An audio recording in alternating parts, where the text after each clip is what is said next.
It's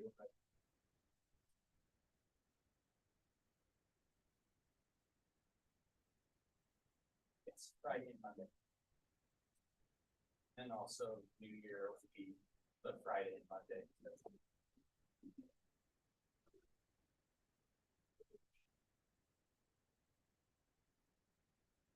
All right, I'd like to call the meeting to order for the City of Beaver Dam Common Council. And for this evening, which is December 18th.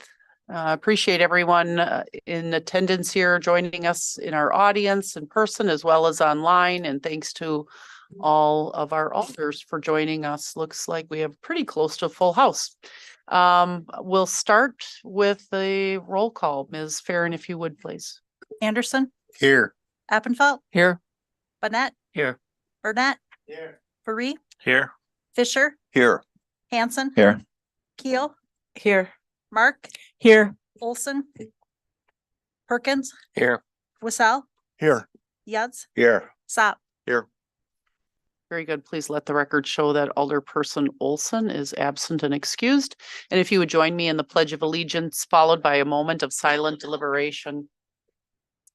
I pledge allegiance to the flag of the United States of America and to the republic for which it stands, one nation, under God, indivisible, with liberty and justice for all.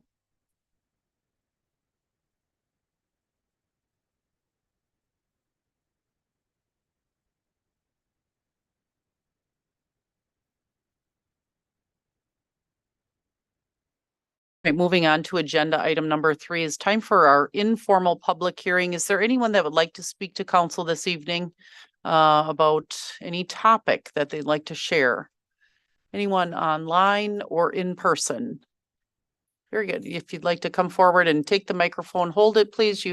And we'll give you, we will use 3 minutes then, and I'll set a timer for that time. If I can find my timer. Try to keep it 3 minutes if I'm the only one speaking. If I only have 2 pages, not like last time. Okay. So. And you could state your name and address, please. So, name's Mark. I'm a resident of the community. And your last name? I'm not going to give the last name. I'm going to invoke the 4th amendment on that one. So, but I will confirm that I'm a resident of the community. I think everybody's kind of figured that out by now. So, nice to see everybody at the CAP meeting that happened on the 14th.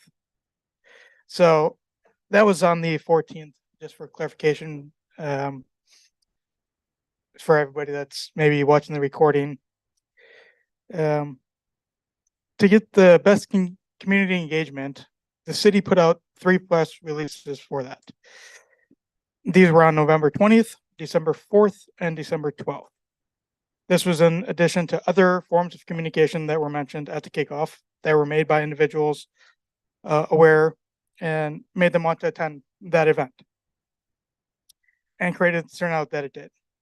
I mentioned this because, as some of you may have been informed at this time, at the December PSC meeting, which took place on December 12th, it was approved for $30,000 over the next 3 years to be spent on flock safety cameras, which is what I spoke at the last time I was here. Chief informed during that meeting that Detective Coons would be conducting a Facebook presentation about the department's use of these cameras. I reached out to Detective Coons on December 14th to find out when this would be taking place, as I did not see publications on the city's website.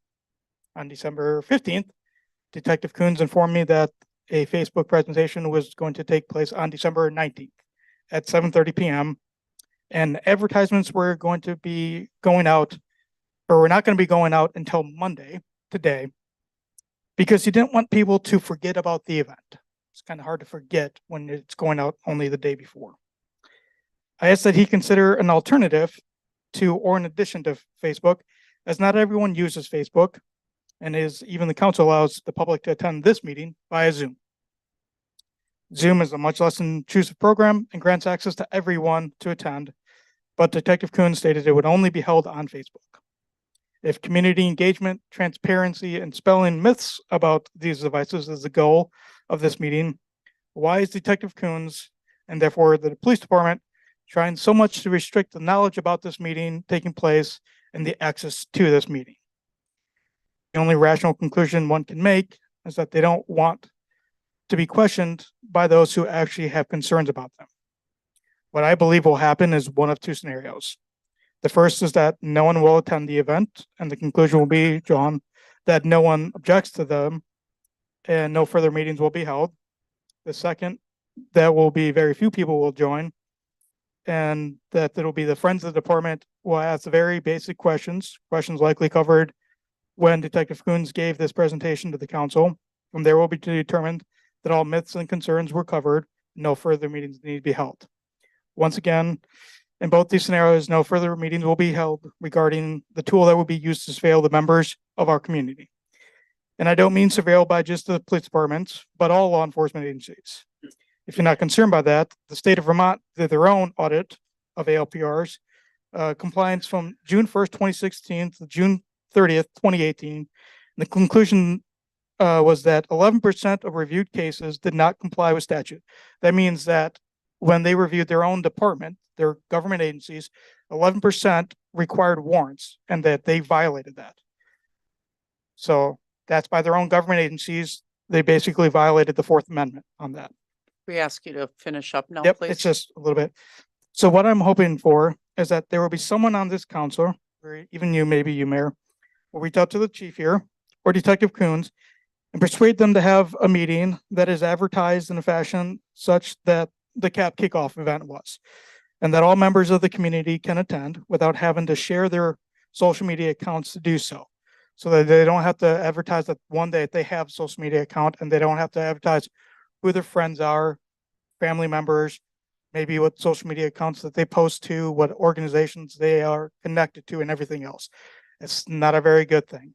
And as Flock has stated, every time you drive by them now, they're going to advertise that, and every camera that law enforcement agency that connects to Flock, they can search for it. So if you have friends and family members, they can connect to Mayor, that. And they will point of see it. order. Yeah, thank you, Mark. We appreciate you attending and sharing once again. It would appear again that no one cares about the porch.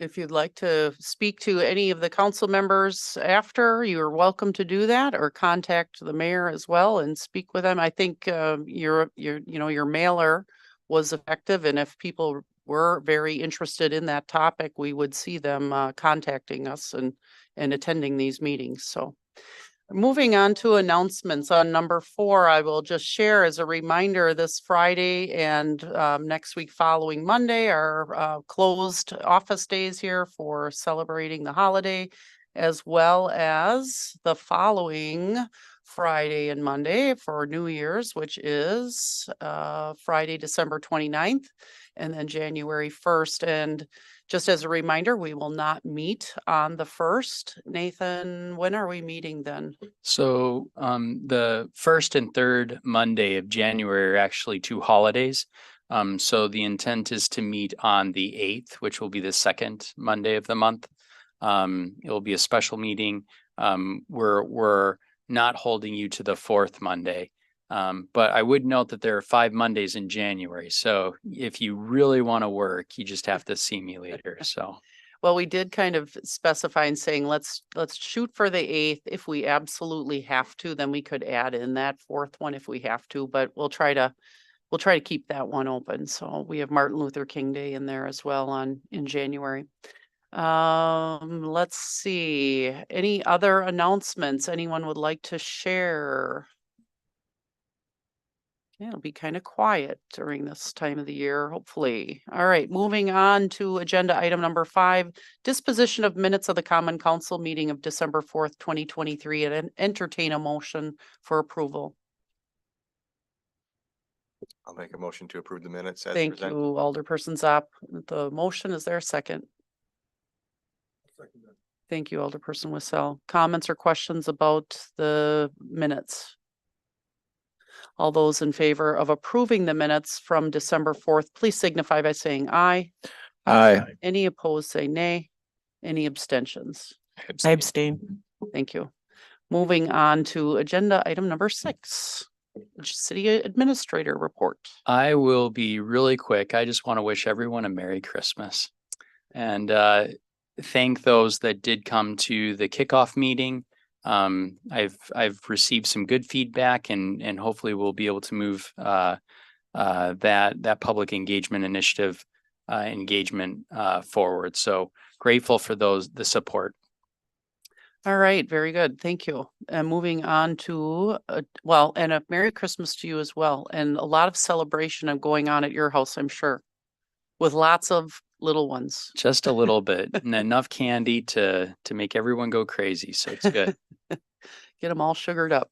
All right, moving on to communications. Do we have any communications? There are no communications this evening. Thank you, Ms. Farren. Moving on to the bills then, I'd entertain a motion for approval on bills. Alderperson Mark. I move that we pay this month's invoices. Thank you. Is there a second? Alderperson Keel. I second. Thank you, Alderperson Keel. Any comments or questions regarding the bills? All those in favor of approving the bills, please signify by saying aye. Any opposed, nay? Any abstentions? All right, very good. Moving on to ordinances. Ordinance number 20-2023, an ordinance amending section 20-21 connections to sanitary sewers within the city of the Beaver Dam Municipal Code. This is a first and second reading. Because this is a first and second reading, I'll open it up for public comment. Is there anyone in person or online that would like to speak to us about ordinance number 20-2023? Again, anyone in person or in the audience that would like to speak regarding ordinance number 20-2023, this would be your opportunity to do that. And once again, anyone wanting to speak about ordinance number 20-2023, please do so now. All right, hearing no public discussion, we'll move that back then to council for deliberation. Any comments, questions, concerns regarding ordinance number 20-2023? Just Yes. briefly highlight operations to talk over this with the head of the water utility, Jeremy Clune. And it did pass. We're just looking to update fees and put the fees into the fee schedule. So that's all. Any questions? Hearing none, please call the roll. Anderson, Aye. Appenfelt, Aye. Bonnet, Aye. Burnett, Aye. Barry, Aye. Fisher, Aye. Hanson, Aye. Keel, Aye. Mark, Aye. Perkins, Aye. Wissell, Aye. Yuds, Aye. Zop. Aye. Moving on to ordinance 21. Ordinance number 21-2023, an ordinance repealing and replacing chapter 3 housing and neighborhood development as part of the City of Beaver Dam Comprehensive Plan. This is a first and second reading. Because this is a first and second reading, I'll open it for public discussion. Is there anyone in the audience, in person or online, that would like to speak for or against ordinance number 21-2023? If you would like to speak on 2023, please do so now. And again, if you have any comments for or against ordinance number 21-2023, we'd ask that you do that now. Hearing no public discussion, I'll bring it back for council deliberation. Are there any comments, questions, concerns regarding ordinance number 21-2023? Hearing none, please call the roll. Can I make one quick comment? Sorry. On the acknowledgements, they list common council as wards. Could I ask that the Cedar group updated to say district for our headers? Okay. Thank you. Happy to do that. Thank you. Thank you. Any other comments or questions? Okay, please call the roll. Appenfelt, Aye. Bonnet, Aye. Burnett, Aye. Barry, Aye. Fisher, Aye. Hanson, Aye. Keel, Aye. Mark, Aye. Perkins, Aye. Wissell, Aye. Yuds, Aye. Zop, Aye. Anderson. Aye. Thank you. Moving on to ordinance 22. Ordinance number 22-2023, an ordinance amending section 70-86 multiple family residential district of the Beaver Dam Municipal Code. This is a first and second reading. Because this is a first and second reading, I'll again open it up for public comment. Is there anyone in person or online that would like for or against ordinance number 22-2023? Anyone that would like to speak regarding ordinance number 22-2023. We ask that you do that now. And again, if you'd like to speak for or against ordinance number 22-2023, we'd ask that you speak regarding that now. Hearing no public discussion, I'll bring it back to council for deliberation. Any comments, questions, concerns regarding ordinance 22? Yes, Alderperson Anderson. Under the exhibit A, are the red items to be removed or are they added? I am getting there. I believe those are to be added. They're the changes that are being proposed. That's correct. So do we have a version that shows what it used to be? Actually, I think that's part of it. If you look at, well, I'll just grab a, E, what's that under? Rear yard setback. It does say, 30 feet for a building 2 stories or less in a multiple family. But that's changed with a item number 1 to 15 feet. If it's located in a downtown redevelopment district. You see Okay. it? Do you see that? Okay. Yep, yeah, I Okay. guess I'm more concerned with item 7 down below under F. The parking. Yeah, what it originally was it was 2 stalls. And it's being changed to 1.5. Typically, that's been, I believe, a discussion point, a variance that's been granted, fairly regularly. And so we reviewed, John Moosreiner, reviewed this ordinance and brought to the planning commission those things that are pretty typical, as far as requests. So even for instance, the 15 feet and the 30 feet, when we're talking about the downtown area, it's really hard to have those setbacks. And so variances are requested more regularly or routinely.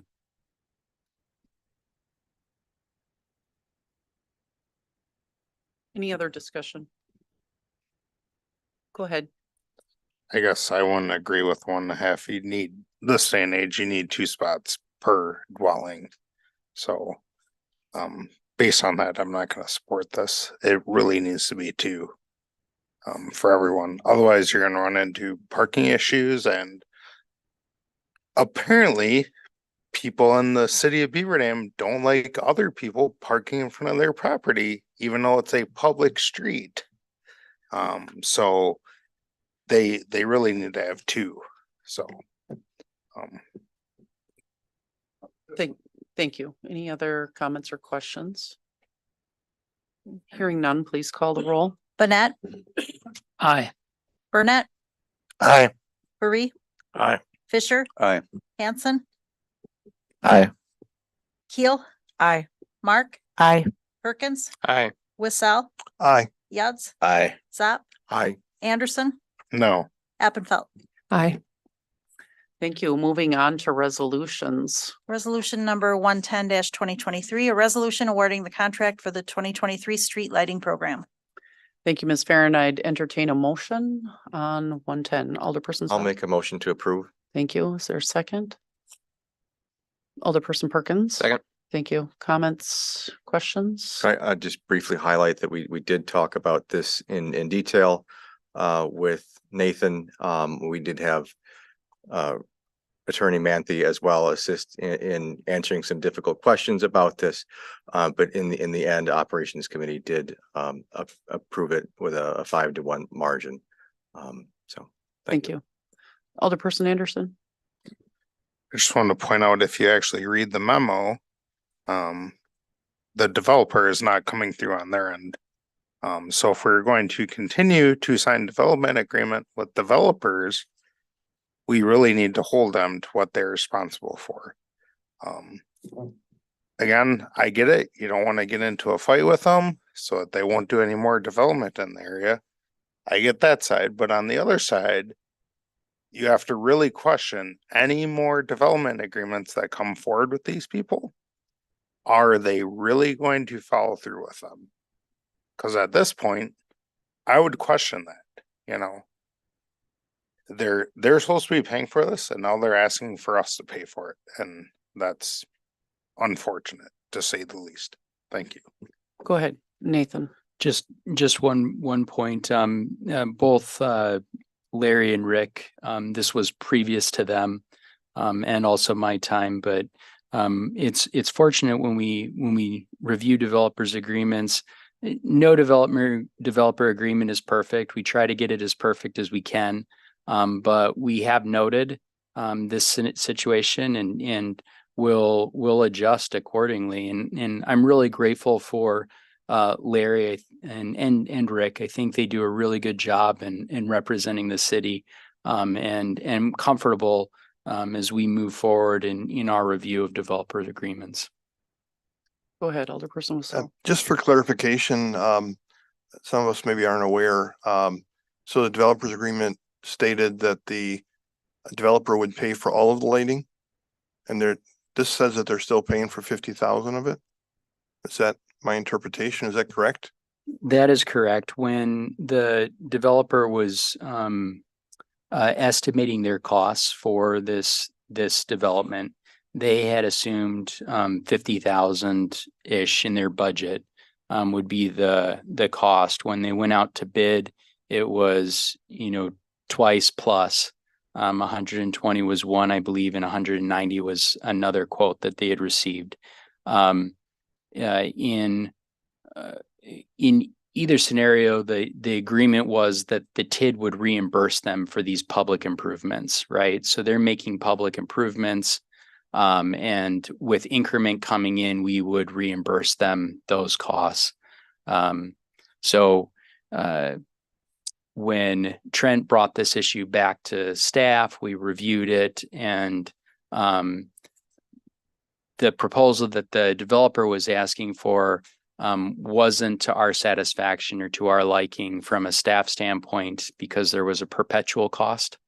And so in our discussions, it was a time to try to find reconcile or try to find a common solution, and we ultimately landed on this, where they would pay for 50,000, and then the difference, the balance, we're going to be able to reimburse ourselves through the TID anyway. So we're essentially in the same place. Okay, so just so I'm clear on that, the bid is 59,000 and some change.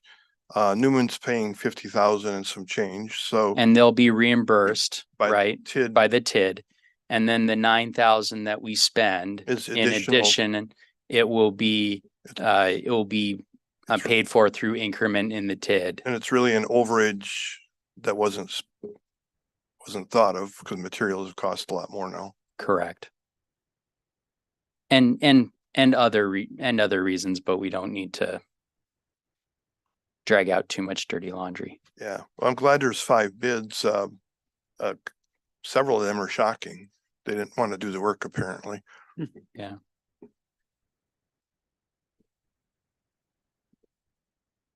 Any other discussion? Yes, Alderperson Anderson. I'd like to make a motion to amend the development agreement to reduce the total amount that they are available to be reimbursed by the TID by the full $59,000, which is dropping the bucket when I believe it's like 64 million or something that they're due to be reimbursed. But we really need to lower that maximum by the amount that we're essentially paying them. Okay, so there's a motion on the floor to, I just want to, I'm just looking Yeah. at the agenda here, just to make sure we're okay with that. It says awarding the contract for street lighting. I think if we were to amend the development agreement, we should do it at a future meeting where we can have that as an agenda item, just so it's, I guess, more defensible under the open meetings law. For clarity, we did have this discussion with legal about making a modification to the developer's agreement, and given that we had come to agreeable or amenable decision, and it was such a nominal amount, we ultimately opted not to make that modification. So it would really be, if they voted down, then it can come back for that change is what you're saying, Rick, right? So if you want to have it reviewed and changed, then they need to vote it down. Is that right? Well, I don't think we could take a vote on that tonight just because it wasn't on the agenda. It doesn't No, the necessarily, whole- yeah. I mean, the whole resolution.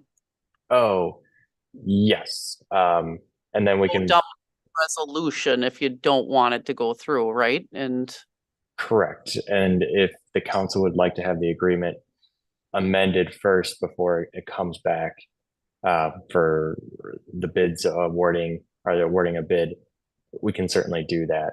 and I think It's up to just, it's the council's discretion. yeah, Could we just table this item? well, That would I also think be that's- acceptable. recommendation that's coming through, also through Trent and through the developer and through the work that's been done. So I would think, I would say it's probably good that we take care of it, but I would agree. Staff would recommend moving forward with this. The bids that we received are good. If you're asking staff to bring an amended, I mean, that's something that you can give direction, but I don't think that it warrants tabling this contract. I'd like to vote on it now. We have a motion. If the amendment can't happen because it's outside open meeting records, I'd like to move forward with, I'll make a motion to call the question. motion on the floor to call the question, Mick.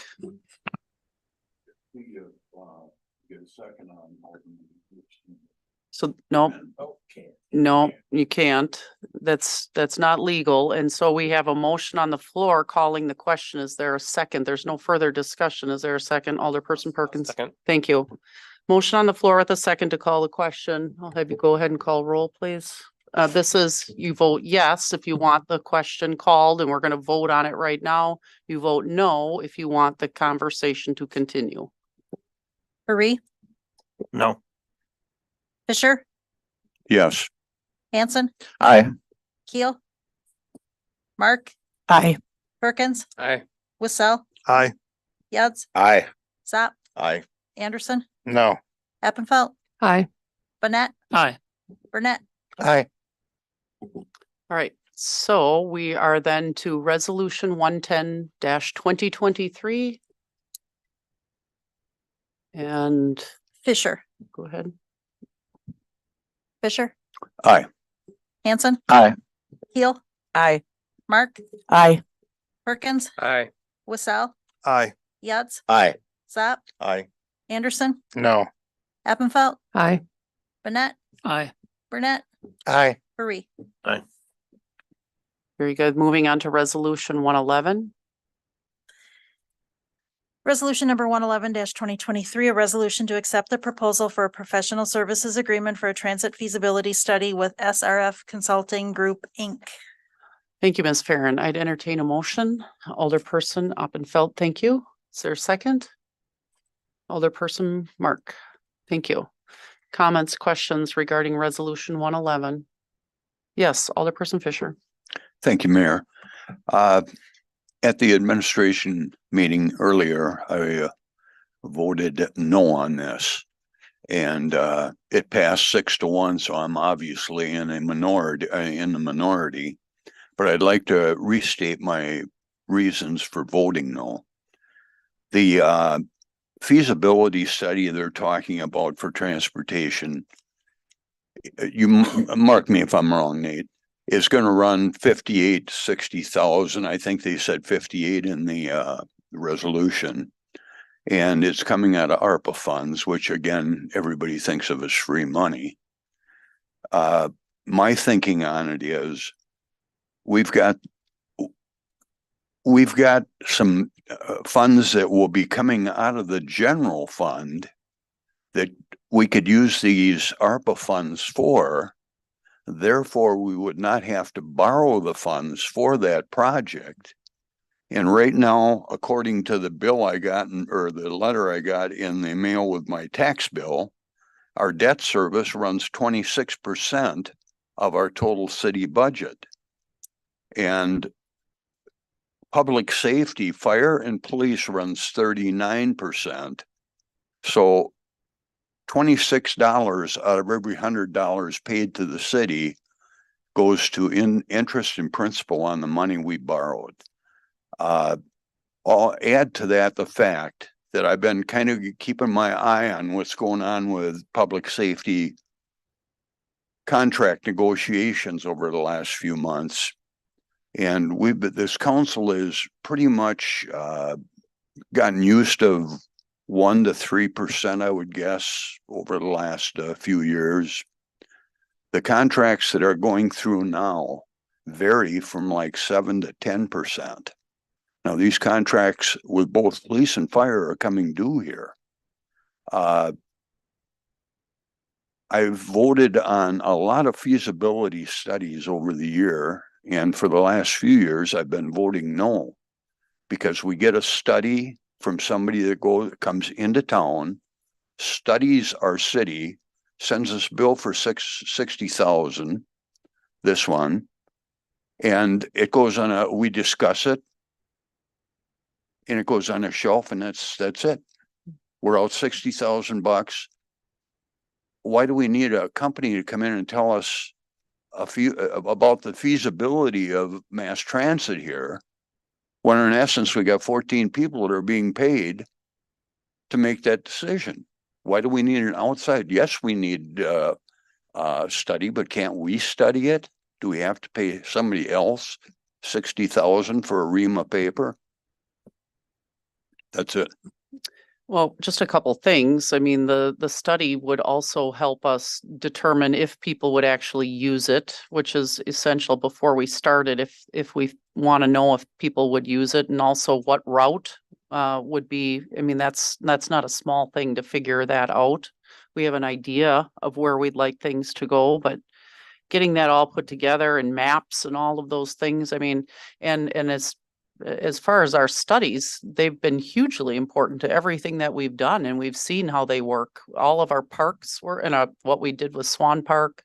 It's been highly effective. The downtown plan, that's why we plan, and we've been implementing, and Nathan is going to take that on as well and implement the things that are coming out. So I would disagree on saying that we haven't been using those things. Yep.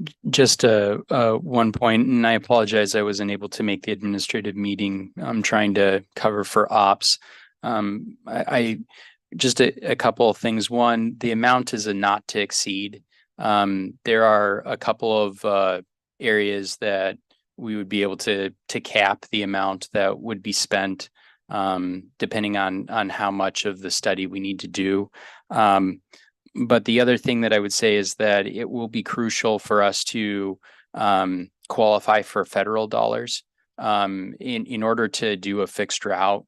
Operationally, it will be necessary for us to have that program heavily assisted by kind of the federal grant programming or funding that is exercised through this is done through the state. And for us to qualify, it's necessary that we have a plan in order to properly scope the work, bid it out, and qualify for the operational support that will be necessary to do a fixed route program. So there is a need for the feasibility study that I'm not certain internally, just in-house, we would be able to create and qualify. So, Alderperson Anderson. I guess a feasibility study tells me that they will tell us if it's feasible to do said route in the city. Is that true? Yeah, not just the route, but do we have the ridership? And also with this feasibility study, it will look at other alternatives in addition to just a fixed route. Maybe there's a kind of a mix of the fixed route and door-to-door pickup. And so they're going to be analyzing the different alternatives and giving us the option that will work best for our area. Go ahead. Cause all the talk I keep hearing, it's just kind of assuming that we are going to go with this transit system, a fixed route. It's kind of contradictory to me. Like, I get the study to come back with hard numbers, like, all right, it should work if we do this, and it makes sense. But it kind of seems like we're shopping around to find a feasibility study that is going to give us the outcome we're looking for. So I don't know how, because you're talking about, oh, well, you need this to get this grant and to get this grant, and this is through the state, and we can get this grant here and this grant. So it seems like we've already jumped the horse and gotten to the point where we're just going with this transit system no matter what. We set the money aside, we're doing the study, we're doing one no matter what. Whereas we need to take a step back and say, we need to see what plays out here and, see what the study says, which I would like to clarify. The study may come back and say that a fixed route is not, won't work, isn't feasible. Correct. So that's why we're doing the study. Because it's not enough to have qualitative or anecdotal. I believe we need a bus route. We need to have some substantive numbers justifying in order to qualify for federal dollars. Correct. But my concern is this doesn't say that it was the low bidder. So it just seems like we're looking for someone that's going to tell us that, oh yeah, you guys should have a bus route. It'd be great. Because that's what certain people are saying. Alderperson Mark. Well, and I would disagree with Alder Anderson in that when I read through the proposal, I was impressed with, and I can't find it right now, but I was impressed with the amount of information that they're going to provide for us after the end of the study. They're looking at gaps between what we currently offer. They're going to analyze our current system, our current taxi system, and tell us whether that's functioning. And my impression was maybe that is all we need to do is to continue with that. But then they also offered 3 or 4 other alternatives, one of them being a fixed route. And if I apologize, I can't find it right now, but I was somewhat impressed with the amount of flexibility that they put forth in terms of vision of here's what could possibly work for Beaver Dam. We're going to look at all these alternatives and including what we're currently doing. They're going to look at our current system and give us more information about that as well. So I guess my reading of the proposal differs from your reading of the proposal. Thank you. Alderperson Yance. Quite a few of us were at community theater the other day, and one of the issues were getting the public involved, and this is something they could be looking at instead of us jumping ahead and spending thousands of dollars that we could use on other issues. They would tell us if this is a priority to the city or not, instead of we're telling them all the time. They could bring it to us, and this is kind of the thing about it at that meeting. Thank you. Alderperson Wassell. Excuse me, not a bad point, but the other part of it is if we generate something on our own, it's not going to help us get any grants. So you really need somebody that has experience in doing this to help us have the documented facts, and then we can go get apply for the grants. Alderperson Burnett. Well, you can follow up. Is this really a time stamped study? I mean, we got so many months to get this in for the. We have to keep moving forward for the ARPA funding that we want to get that identified and used and. Okay, I'm just kind of curious with this, the study, but. One follow-up, Jack, just to your comment, if I can. You're correct. We could wait on the study let the community comments and engagement program come and tell us that we really want to look at a fixed route, and then we do the study. But it's my impression that enough constituents have approached you all, and there's enough consensus on the council that you guys already feel confident that we should evaluate this and move this forward. So I guess I can go either way. If you want us to hold off, we could hold off, but the study Jack, will need you to and I happen at know some point. This has been a huge problem that we've heard. I haven't had anybody approach me. The biggest problem is they don't like the taxi service. I know that much, but what are we gonna replace it with? That's the question, I guess. Go ahead. Well, and I was just going to make the comment that the administrative committee, when we last looked at approving the contract for our current taxi service, we had a very long discussion about what we felt were the drawbacks of the current service that we're getting, but the fact that right now this is the best we can do, that we need some alternative. And so this is a way to move forward, because we talked about a lot of the problems with the current taxi system. A lot of it simply has to do with lack of drivers, is they can't get enough people to give the kind of service that our citizens are asking for without the big delays that they're experiencing. So Correct. So the complaints we're hearing are caused by a lot of usage, and we don't have enough drivers, we don't have enough cars. And so the mass transit piece is a piece of possible solution that would help to move more people at one time into specific locations to try to take some pressure off the taxis. And so to provide another option. Go ahead. The issue with the taxi drivers is they complain the wages are low. They work and they never get a raise and they quit. Are we gonna have the same issue with this other service then?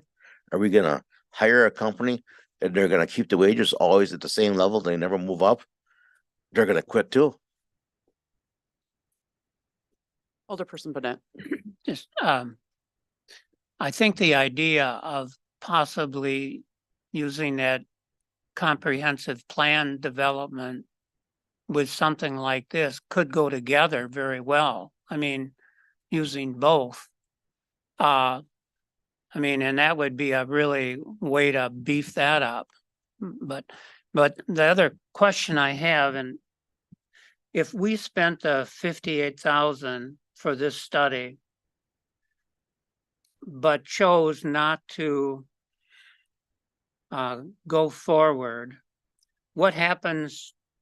Well, does the 58 come out of the 250? That's one question, I Yes. guess. And if we don't, so if we stop there, what happens to the remainder? Then it comes back to be reallocated. Oh, so it's not lost money? No.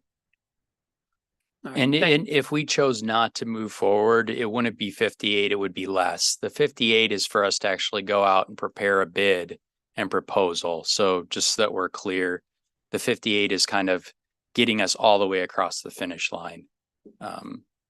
Yep. And just a comment then, I guess, is that from the discussion, we can gain a lot from this in terms of what do we have and what are the options? And I think that could negate an awful lot of rancor in the future from the community if we did that. And who knows where it's going to end up. But quite frankly, my view is I don't know how we could justify a fixed route, conceptually. But, we don't know that, so anyway, that's my comment. Alderperson Saab. So I attended the community action plan meeting. My concept or my understanding was residents are going to come up with ideas. They are not going to be asked to sit at a desk and look over US Census data and figure out where populations of poor, underserved minority communities live, or households without vehicles, or populations experiencing poverty. We're not going to ask them to identify where people with disabilities live, historically underserved populations, plot on a map on how to get those populations that I just mentioned to places that they need to go to. We're not expecting residents to do that. That stuff costs a lot of time, and we will never get that. That's an unrealistic expectation to say, residents, please sit your butt down in front of a computer, comb over census data, put a report together, map this all out and tell us what's feasible. No, please, let's just not ask that. What we can offer them are things like this. We can say, if you come up with these ideas, we have this company that can help you get the data, and you guys can work together to vet it out. Like, they can get you the data. This company can get the data. They can get the report that will support. I mean, if we can all think about how many options are there for a group to come up with transit ideas, right? Well, this report says that they're going to do things like enhanced technology services for ride operations, right? Well, that's new, right? Or flex service. I'm not really sure what flex services are, but they're going to talk about it in this report. And then the other one is a fixed route, right? So they're already going to dive in and flesh out things that the citizens are going to be asking for in the comprehensive plan. So we are supporting our residents by doing this, and we're aligning and hopefully getting everybody on the same bus, if it's a bus, right? So I fully support this. They're going to do a lot of work. I mean, just you look through the task points here. It is a reasonable cost for this company to perform the tasks that we are asking them to do in support of our residents. So I'll end on that. Thank you. Any other discussion? Hearing none, please call the roll. Hanson, Aye. Keel, Aye. Mark, Aye. Perkins, Aye. Wissell, Aye. Yuz, No. Zap, Aye. Anderson, No. Appenfeld, Aye. Burnett, Aye. Burnett, Aye. Paree, Aye. Fisher, No.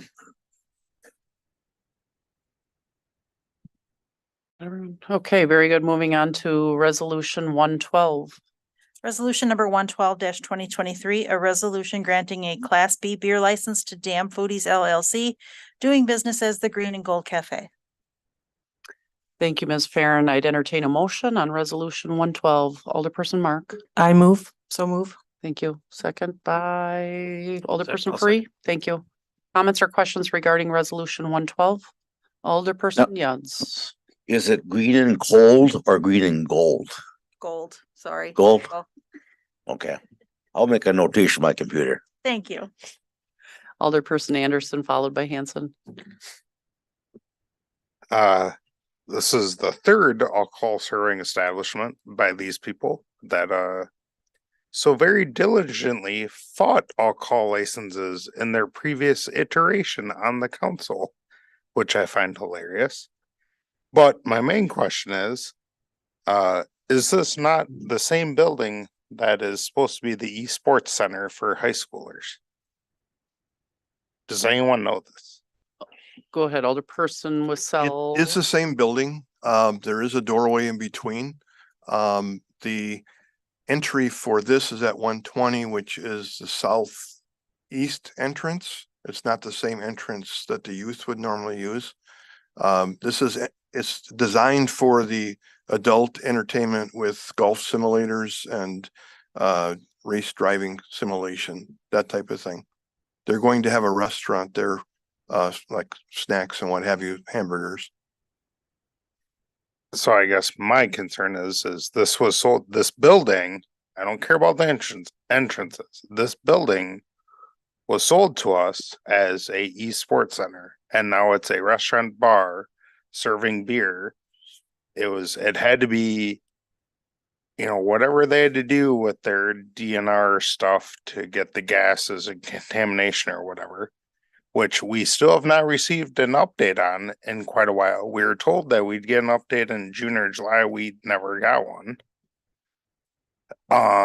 So did we do this mitigation for this restaurant? Because I haven't heard anything on the esports thing either. So what's going on here? It seems like we've been lied to yet Alderperson again. Hanson first. I have a couple of questions, and it might be legal counsel to help us out. if we grant this license to 120, is this a total premise? Is this the whole Chase building, or can the building be cordoned off and you have esports for kids on one side, even though there's a door in the middle, and a bar in the other? So you can establish where the premises would be. So I'm just trying to see if, and I guess I don't have the application in front of me, but the if you just use the address, that would be basically the premises at that address. But if you ask for a more specific description or put a condition in the approval limiting it to a certain area, that's entirely appropriate. Because one of the restrictions, at least with a full alcohol license, I'm not sure if it applies to a beer license, is you can't be, it would just be for a full alcohol license. You can't have like other activities occurring on there. But the same restriction, I don't believe, applies for a beer license. Can I have a follow-up? Sure. So is a door, or does a door constitute a wall or the ability to shut off the other part of the building where youth that we were told were going to be using this are going to be on one side compared to a bar on the other? Is a door feasible, or does it have to be a wall? Yeah, so that would be feasible, at least for a beer license. Thank you. Alderperson Mark. I'm on the Beaver Dam Area Community Development Board, and we've gotten regular updates on this project at all our meetings, and there was no mitigation that was required, and the amount of mitigation that they originally had to do was adequate, and so they were able to proceed with the construction. And I think maybe there's a little misconception about the intent of the business. While a large part of the business is for high school esports, esports are also a very large market for young adults, and tournaments, including professional tournaments for people outside of high school. There are professional esports and college esports tournaments and leagues. So it's not that the esports are for high schoolers and the bars and the golf simulator are for adults, that there is an intention that there will be times where the esports are for high school tournaments like scholastic competition or interscholastic competitions, but then there also will be times set aside for individuals and also tournament types of setups for adults as well, who also, gaming is huge. And so I don't think the intent was to say, we're going to have the high schoolers doing the esports and the adults, while their kids are playing esports, can go drink. That's not the idea. The idea is on those nights when it's not open to the high school teams.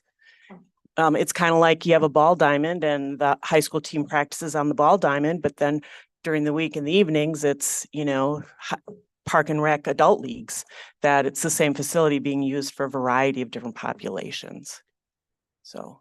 And correct me if I'm wrong, but restaurants have adults and young people in the restaurants with alcohol, and breweries, and I'm not seeing the difference, I guess. Alderperson Burnett. Thank you, Mayor. I've been to places in other communities that have miniature golf when they serve beer and food. Our theater in town here, you got minors there. They serve wine, and but I don't see if there's a problem. Management has to be held responsible, and it's their diligence that has to keep this safe for the kids. Thank you. Yeah, I would just think another example is the art studio. I mean, that's a lot of kids in there too, but we allowed them a wine. They serve wine as well. Alderperson Fisher. I admit I didn't read the entire text of this. is there anywhere in there that it states that when youth activities are in progress, that no beer will be served? Or is that left up to the establishment owners? Mayor, I can. Yeah, go ahead, please. On the application itself, all that is on the application is the premise description. It doesn't say anything about when they're going to serve and when they're not going to serve. It's just for the premise. Okay, can I continue, Mayor? Sure. The only thing that comes to mind here is that's a smaller space. I mean, going to some of the outdoor events, there's a lot of room, a lot of space, etc. But with youth activities there in a bar setup for the adults to get drunk or to drink sociably or reasonably and responsibly, you may have some adults. Don't we have a problem already with adults at these youth games where the adults are maybe tipping too many and then creating problems? I think there's a big difference between outdoor and indoor activities. I voted yes at committee level, but like I say, I admit I had not read this. Thank you, Alderperson Mark. Just two comments. Number one, it's just like a bowling alley. Bowling alley has a liquor license and there's kids bowling and there's adults bowling, and we leave it up to the owners to patrol. And to be honest, the fact that it's a smaller space will make it that much easier to patrol. It'll be easy to look across and see who has a beer at their computer console. You know, I think we're reading too much into this. I think it's, you know, I think it'll be fine. Thank you. Alderperson Anderson. Just to follow up, since the mitigation was not needed, when will we be expecting our money back? So I'll let Nathan talk about. So I did reach out just this past month. I hope I'm pretty sure that I've given some reports in my bi-weekly updates. Yeah, I think you did. But anyways, the last report that I got is we're waiting on DNR for the final approval. As soon as that happens, then the earnest money will get released and it will be returned. My understanding is that the monies that have been spent to date have been around the 20,000 and we should see the rest returned. So mind you that anyway, yeah, that's all I need to say. Go ahead, Alderperson Wassell. Well, and just a reminder, that money is in escrow, so it's not like it's out there in the community floating around. Yeah. It's being held by title company. I think I said earnest, but I meant escrow. Yeah. All right. Any other comments? Alderperson Zapp. See, I thank you for bringing up bowling alleys, Alder Mark. I haven't been to a bowling alley in a while, and just curious, maybe Tracy, you would know this. Does Great. well, no, look, because you do the liquor permits. And Right. bowler. And are you a bowler? Yes. Oh, I used to be. can you take an alcoholic beverage from the bar at a bowling lane and take it down to the alleys where children are playing? Yes. Okay, then thank you for clarifying that very much. Okay, that's all I need to know. All right. Please call the roll unless anybody else wants to hit this one more time. All right, very good, please. Keel. Aye. Mark. Aye. Perkins. Aye. Wassell. Aye. Yads. Aye. Zap. Aye. Anderson. No. Appenfelt. Aye. Burnett. Aye. Burnett. Aye. Barry. Aye. Fisher. Aye. Hanson. Abstain. All right, very good.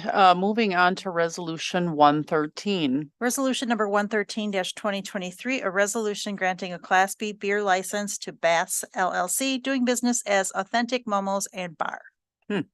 Interesting. I'd like to move this forward. Thank you. Is there a second? Alderperson Free, thank you. Comments, questions? Hearing none, please call the roll. Mark. Aye. Perkins. Aye. Wassell. Aye. Yads, Aye. Zap, Aye. Anderson, Aye. Appenfelt, Aye. Banette, Aye. Burnett, Aye. Barry, Aye. Fisher, Aye. Hanson, Abstain. Keel. Aye. Very good. Passes on to resolution 114. Resolution number 114 twenty twenty-three, a resolution establishing polling places in the city of Beaver Dam for 2024. Thank you, Ms. Farren. I'd entertain a motion. Alderperson Fisher, followed by Zap. Thank you. Comments or questions regarding 114? Hearing none, please call the roll. Perkins, Aye. Wissell, Aye. Yads, Aye. Zap, Aye. Anderson, Aye. Appenfelt, Aye. Banette, Aye. Burnett, Aye. Barry, Aye. Fisher, Aye. Hanson, Aye. Keel, Mark. Aye. Thank you. Moving on to 115. Resolution number 115 twenty twenty-three, a resolution authorizing the city of Beaver Dam to borrow the sum of $1,400,000 from American Bank in lieu of state trust fund program to fund part of the 2024 CIP. Thank you, Ms. Farren. I'd entertain a motion. I would so move. Alderperson Wissell, thank you. Second by Alderperson Zap. Comments, questions, or would we like to? Yes, Alderperson Anderson. How much is the additional interest going to cost us on this?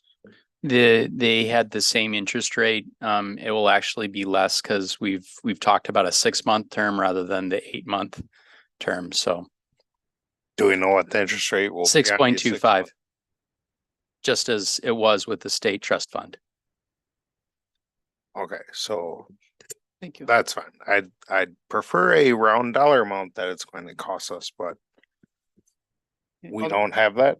We just have a percent. Kayla?